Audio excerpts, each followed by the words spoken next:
Good morning बच्चों आज हम लोग पाठ 13 में पढ़ेंगे काल और वाच्य। तो बच्चों मैं पहले कुछ वाक्य पढ़ के सुना रही हूँ, उनको ध्यानपूर्वक सुनिए, उसके बाद मैं बता रही हूँ। धोबी ने कपड़े धोए, धोबी कपड़े धोएगा, धोबी कपड़े धोता है।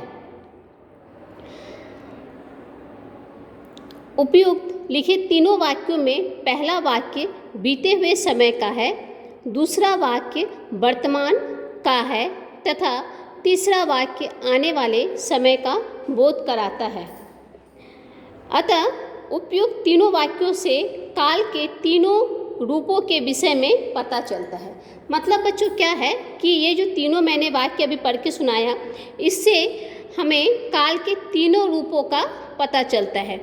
अब हम लोग सबसे पहले जानेंगे बच्चों कि काल किसे कहते हैं। काल किसे कहते हैं बच्चों?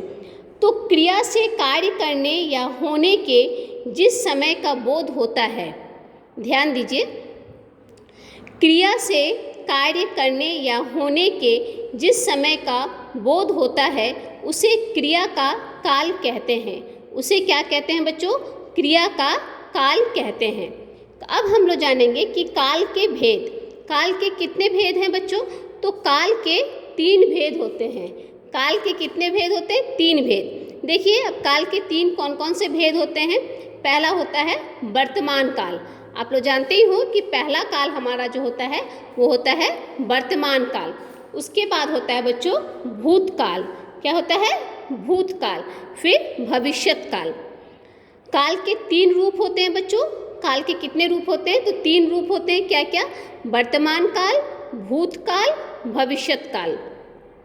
सबसे पहले हम लोग जानेंगे बच्चों वर्तमान काल किसे कहते हैं। वर्तमान काल किसे कहते हैं?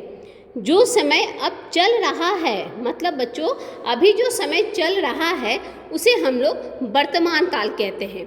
जैसे इस काल में क्रियाओं के साथ प्राय है, हैं, हो, हूँ जुड़े रहते हैं। हाँ, अब मैं आप लोगों को एक उदाहरण स्वरूप बता रही हूँ कि जैसे वर्तमान काल में कि आप लोग कक्षा 6 में पढ़ते हो, तो पढ़ते हो बच्चों, देखिए इसमें मैंने बताया क्या है, हैं, हो, हूँ जुड़े रहते हैं। तो आप लोग कक्षा 6 में पढ़ते हो, ये कौन सा काल है बच्चों? काल का इसमें कौन सा रूप है? तो वर्तमान रूप है। आप लोग कक्षा 4 में या आप लोग कक्षा 5 में पढ़ते थे, मतलब वो क्या है जिसको हम लोग इंग्लिश में पास्ट टेंस बोलते हैं, वो क्या है बच्चों? भूतकाल। और भविष्यत काल मतलब आप लोग कक्षा 7 में जाओगे, तो मतलब वो क्या होगा हमारा? भविष्यत काल। भविष्यत काल बच्चों, तो अब हम लोग, तो मैं इसको एक बार फिर से बोल दे रही हूँ वर्तमान काल को, कि वर्तमान काल बच्चों जो समय अब चल रहा है, जो समय अभी चल रहा है उसे क्या कहते हैं?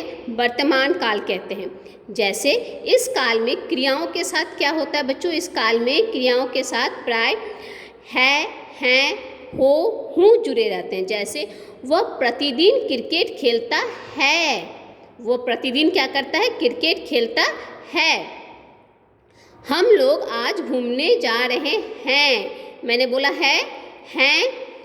तुम बहुत बोलते हो मतलब वर्तमान काल। मैं शाम को व्यायाम करने जाता हूँ। मैं शाम को क्या करने जाता हूँ बच्चों? तो मैं शाम को व्यायाम करने जाता हूँ। ये हुआ हमारा वर्तमान काल।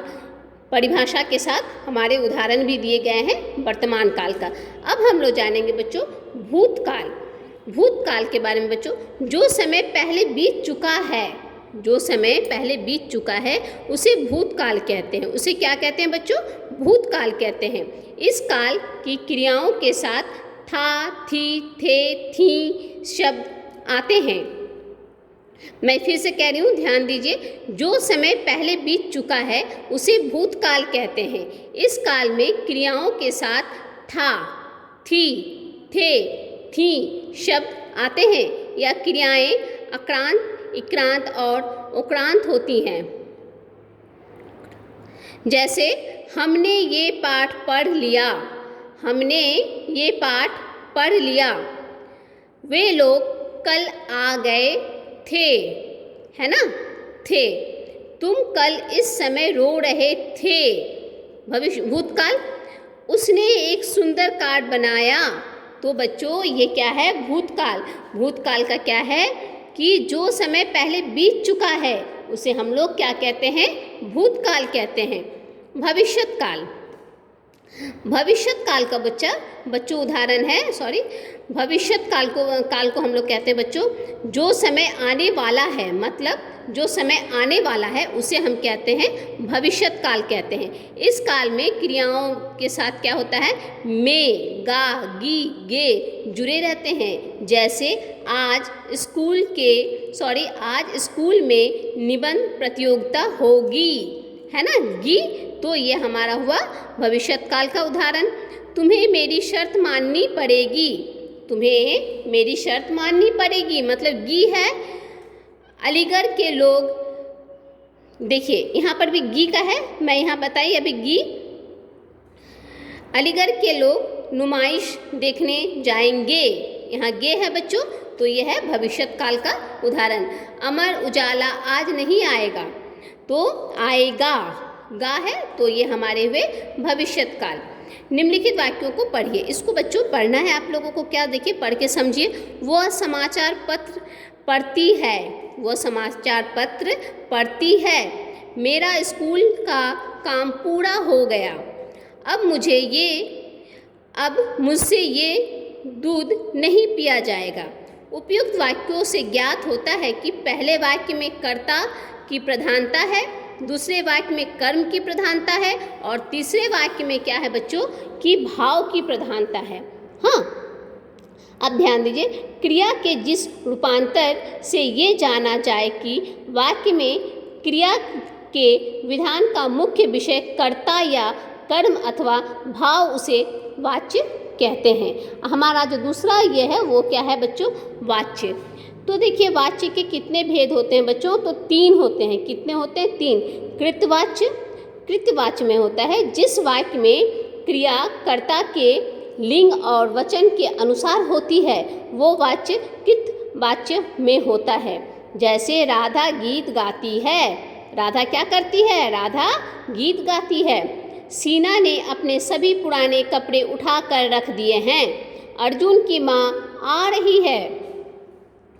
तो बच्चों ध्यान दीजिए, उपयुक्त वाक्यों में क्रियाएं राधा, सीना और अर्जुन के अनुसार प्रयोग हुए हैं। जो इन वाक्यों के कर्ता हैं, क्या है? ये कर्ता हैं, अतः ये वाक्य कृतवाच्य है। अब देखिए बच्चों कर्मवाच्य, जिस वाक्य में क्रिया कर्म के लिंग और वचन के अनुसार होती है उसे कर्मवाच्य कहते हैं। जैसे राधा से गीत गाया जाता है, राधा से गीत गाया जाता है। चोर शीघ्र ही पकड़े जाएंगे।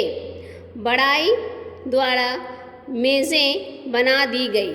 उपयुक्त वाक्यों में गीत, चोर और मेज़ें वास्तव में कर्म है, मतलब क्या है बच्चों? वो कर्म है तथा वाक्यों में इन्हीं के अनुसार क्रियाओं का प्रयोग किया गया है, अतः ये वाक्य कर्मवाच्य में है।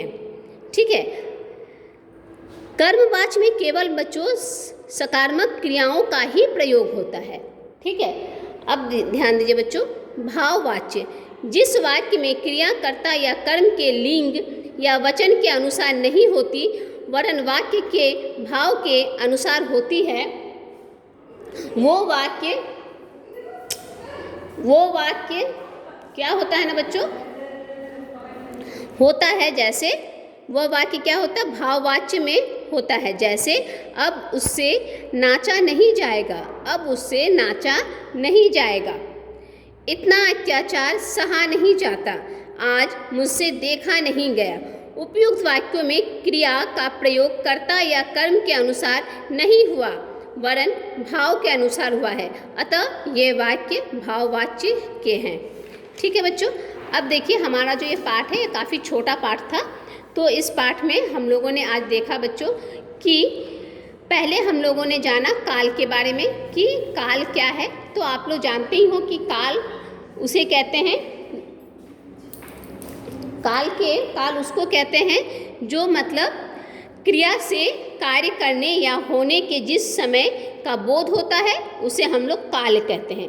आप लोग जानते हो ये काल के कितने भेद होते हैं? तो काल के 3 भेद होते हैं। देखिए यहाँ पे है ना, काल के कितने भेद होते हैं? तो काल के 3 भेद होते हैं। क्या क्या? वर्तमान काल, भूतकाल, भविष्यत काल। ये हमारे काल के 3 भेद हुए। वर्तमान काल किसे कहते हैं बच्चों? आप लोग जानते हो जो मतलब समय चल रहा है उसे हम लोग वर्तमान काल कहते हैं। भूतकाल जो बीत चुका है, जो हो चुका है बच्चों, जो समय बीत चुका है उसे हम लोग कहते हैं भूतकाल। और भविष्यत काल जो आने वाला है, फ्यूचर टेंस जिसको इंग्लिश में बोलते हैं।